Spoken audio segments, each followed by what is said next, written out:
లోకం అంటే పరాయి లోకం అంతే. మనం ఉండే లోకం దేవుడికి పరాయి లోకం, దేవుడు ఉండే లోకం మనకి పరాయి లోకం.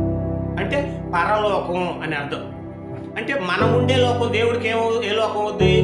పరలోకం. మరి దేవుడు ఉండే లోకం మనకి పరలోకం. పరలోకం అంటే మనది కాని లోకమే తప్ప పరలోకం అనగానే దేవుడు ఉండే లోకం అని మీరు ఎప్పటికీ మోసపోవద్దు. కాబట్టి దేవుడికి మనం ఉండే లోకం పరలోకం.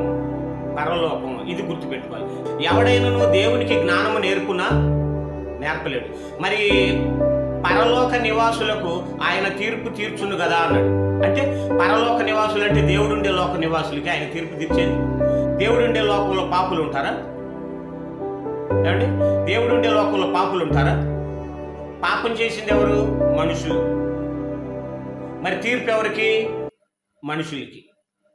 మరి పరలోకంలో పాపులు ఉంటారా? ఆయన యొద్ద చెడుతనం లేదని మనమే అంటాం. ఏదేను తోటలో అవ్వాదాం గారు పాపం చేస్తే బయటికి పంపించాడని మనమే అంటాం. మరి అలాంటిది ఆయన ఉన్న చోట పాపులు ఉంటారని ఎలా చెప్పగలం?